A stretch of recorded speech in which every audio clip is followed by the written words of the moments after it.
Hello YouTube. Today I'm going to be making Mrbeast, but he's Retrowave, or synthwave, or vaporwave, or whatever you want to call it. 80s-ish. It's like the thing where it's like from the 80s, but it's not even from the 80s. It just feels like it's from... But first, I have to clean my desk. Look at that desk. That was supposed to be a joke, but I actually broke something.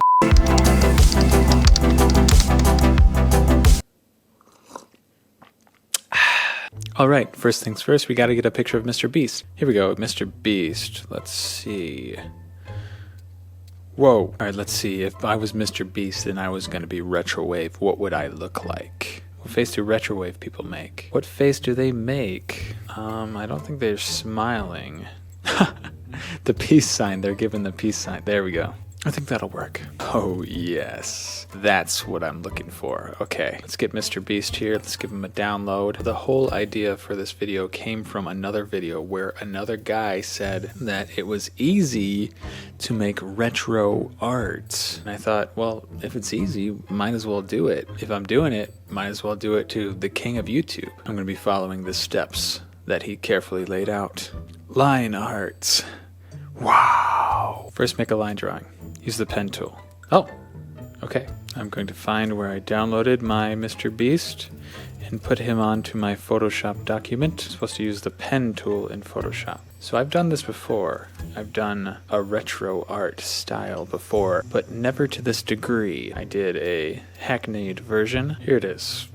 Here's the hackneyed version. As you can see, it doesn't look that good. It just looks like I drew it poorly in Photoshop, which is because that's exactly what this is. A poor drawing that I did in Photoshop, just with my doodly. I thought I saw this tutorial, let's do something actually more, let's do something that could be passable for from the 80s, or not actually from the 80s, but from an alternate universe where all this kind of stuff comes from the 80s. So use the pen tool.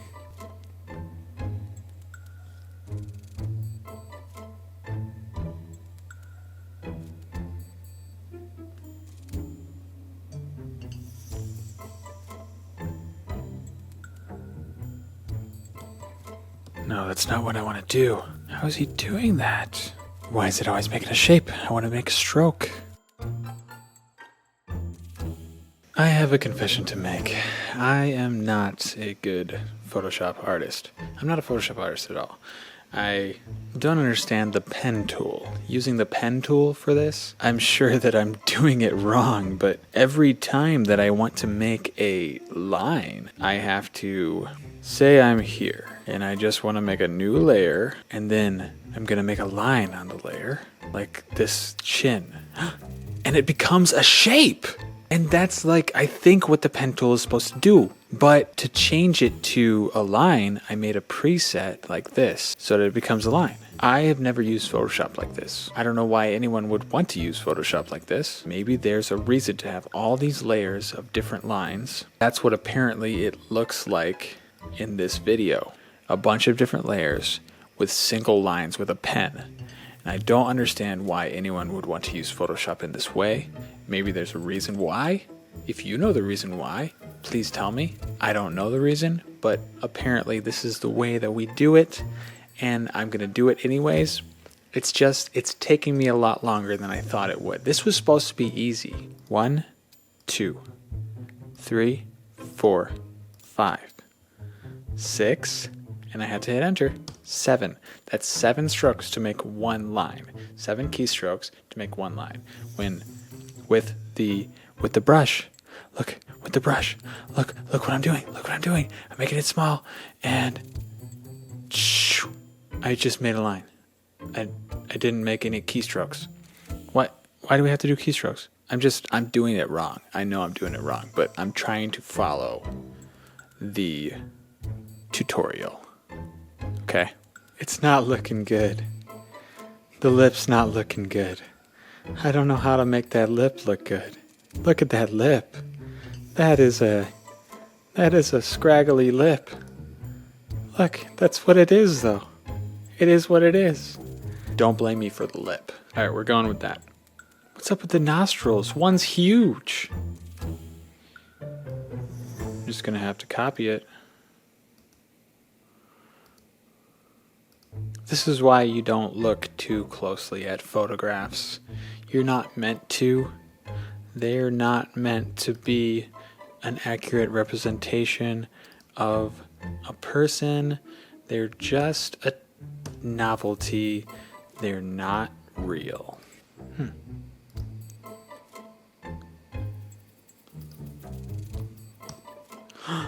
I just figured something out amazing. If I do the stroke, the pen stroke, and I just have it all set up how I want it, and then I just hit enter, then I can do another stroke.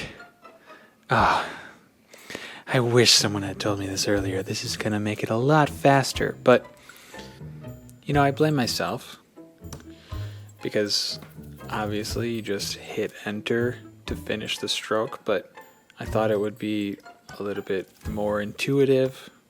I thought there would be something that would tell me what I'm doing, but nope, I had to figure that all out on my own. But again, I blame myself. I should have known that you just have to press enter. Now I got some nice shading going. Is this starting to look? Oh, it looks okay. Gotta make sure to get that little alfalfa sticking up in the back. There we go. It looks horrible. Horrible. I'd say. Pretty horrible. But that's the magic of this art style.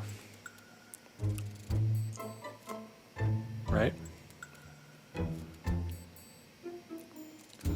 Taking something absolutely horrible that looks absolutely disgustingly disgusting and turning it into beautiful and magnificent art. Because Retrowave. That's all I think I want to do. I don't want to do any of the background. I'm just going to do Mrbeast himself. So that's what I got so far. Oh my gosh. It is hideous. It does not look like Retrowave art whatsoever. We must continue on with this tutorial. We must continue on to see what is the next step in the tutorial. We've got our lines. First you make lines. Then, when you've got the lines, next you color the lines. Okay, how do I do that? I think you just somehow get in there and put the little color on each layer. Okay. Let's just try it. I don't have as many lines as this person does. But I shall like to try and see what it looks like. Color? No. It's just a solid color. No. But that looked like it though. That looked like, wait, what was going on? I think I know what I have to do. I have to go like this.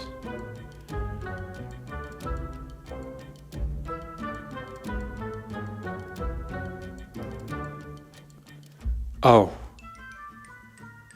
there we go. That's it.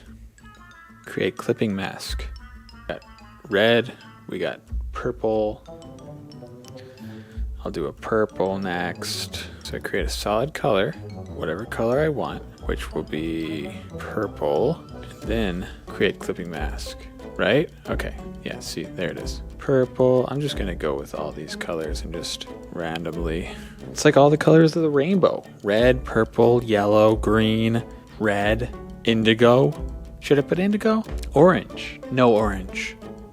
No orange. Shoot. There's 177 of these? Ah! I don't know the shortcuts to all this stuff. So I'm just doing point and click. Whoa, that actually looks cool right there. The yellow. Yellow and the green and the blue. And the purple and the red. That looks like some modern art from 1950. I'm almost done with the hand! Great clipping mask, and here we go! We've got the hand! We've got the hand, it's all colorful.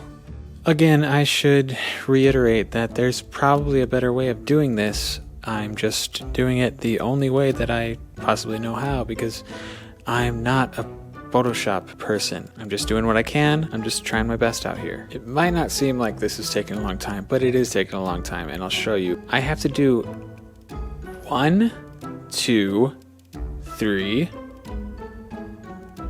4, 5, 6, 7, 8. 8 clicks. 8 clicks every time I want to change one of these. And I have to do that 170 times. That's a long time. This is not easy. Maybe it's easy. It's simple, but it's labor intensive, which is not what I call easy. I think I'm just doing it wrong, but hopefully it gets easier from here. I have less than 100 left to go. It's the home stretch, baby. Oh my gosh, I have to save. I haven't saved this whole time. What if it just crashed? My life's work would be ruined. No, not a gradient. Delete this. How do you delete it? I can't delete it. Oh, just cancel. I got cocky. I got too fast there. Started going too fast. Added a little gradient I didn't want. It's time for the shadow of the chin. Oh my gosh. I'm at the home stretch. 10 more. Wait a second. There's more. I got down to 1. And there's still more! No! Okay, it's just like 10 more. Okay, 10 more. Saved the best for last, ladies and gentlemen, the lip. Okay. Here we go. And that's it. Yeah! That's it. Now all I have to do is change the colors. Okay. That's it so far. It doesn't look very impressive, but I think you have to trust the process on this one, guys. It's time to make the thing glow. It's supposed to glow. It's supposed to be like a neon sign. It looks really lame without the glow. Boring and lame. Look at that stupid alfalfa. It's gonna look so much better with a little glow on there. Let's put a little glow on there. Give them a little glow up. Glow! Wait a second. What do you do? What'd they do? What'd they do? Duplicate all the layers. Merge into one. Control J and Control E apparently. I don't have a control. I have a command. I guess I'll just delete this. Okay. I guess the whole point of this is just to make it really thick. To make the lines really thick. Because you do it once and it makes it really thick. Okay, let's do that again then. If I have just one, it's very thin. But if I put another one, it's thick. So I continue to duplicate it until it becomes thicker and thicker. Apparently this is the way. I'm just following the instructions here. Oh, that really does brighten it up. Look, this person is just doing a lot of duplicating and blurring. And then, so you duplicate it a bunch of times, then you blur it, and then you duplicate it a bunch more times. Okay, let me try that. Whoa, that made it really weird. That made it weird, though. I don't know about that, guys. This looks too doofusy. The lines are too big now. I gotta undo that. I did something wrong. Well, okay, the problem with that, I feel like, is we've lost all definition of what this actually is. So I don't think that's the ticket. When I look at this, I still think there's definition there. Like you can read Game Boy SP. All right, I'm gonna go back. I'm not gonna make it super blobby like that. And I'm gonna make it better. Maybe you have to duplicate it and then blur the background one.